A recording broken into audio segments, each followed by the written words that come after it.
And as you can imagine, today, as we look at the papers, there is one story dominating, and that is the story of Gerry Ryan. And I'm going to go through the papers front pages and look at the stories that relate to Gerry as I would on any other day. And then I'm going to say a few words about what I think about it. And then we'll play some music. And then we'll go through the rest of the papers. How's that? Is that okay? Okay. Let's start with the Irish Independent. In no particular order, the Irish Independent says, now Ryan family fear they'll lose their home. Cocaine use verdict puts payout from a life assurance policy at risk. And this is a story from Ken Sweeney, Anne-Marie Walsh and Tom Brady, which tells us that the late broadcaster Gerry Ryan's former wife and children fear losing their family home in the wake of last night's shock inquest, finding that cocaine triggered his death. It is understood the couple remortgaged their family home in Clontarf on a number of occasions before Mr. Ryan separated from his wife, Maura. And I'll get to the other stories because there's much happier news there too, but we'll get there a little later on. I just want to deal with this first, given the job I have and the nature of where we are today and where I am at this very moment. The Irish Daily Mail, lurid cocaine life of Gerry. Ryan was on €2,000 a week habit. Presenter had taken the drug before going on air, and now Maura risks losing the family home.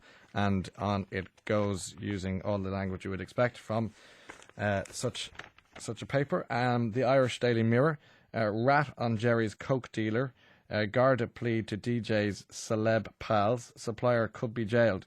The dealer who sold Gerry Ryan lethal cocaine can be nabbed. It emerged last night. Gardaí say they could nail him for selling drugs if he is identified by pals of the tragic DJ. New hell for Ryan, says the Irish Sun. Gerry blows €5 million. Coke death could cost family insurance payout. This is from Fiona Wynne. Gerry Ryan's cocaine death could mean his family lose out on a €5 million life insurance payout. And sorry, the story from the Irish Daily Mail comes from Eva Marie Gibney. And the Mirror give us their story from Darren Boyle and Rory Tevlin. In the Irish Daily Star, writing this morning, Sean Murphy says, end silence over Gerry. Ben Dunn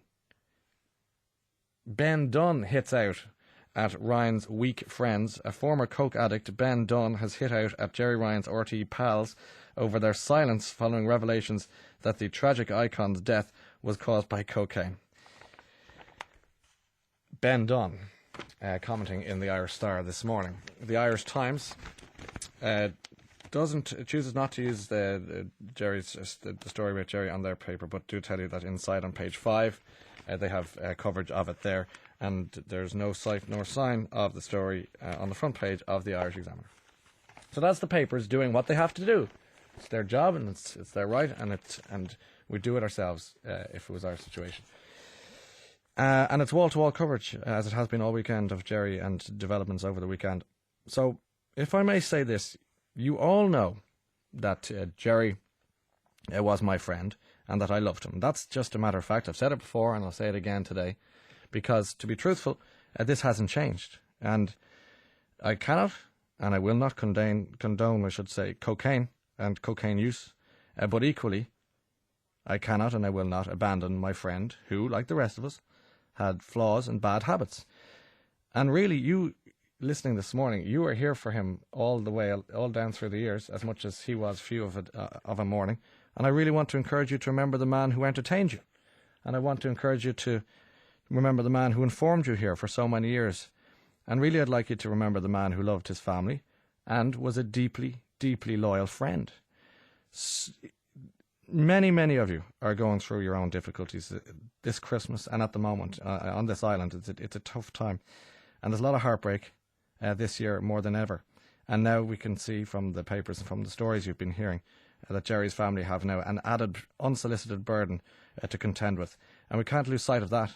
Their children, family, friends, who are all very upset about what they've been reading and hearing. And without going on about it, there is an expression used when someone dies, and that expression is rest in peace. And these are the words that have been echoing in my mind this weekend. And with that, I would urge all of you listening this morning to let Gerry, quite simply, rest in peace.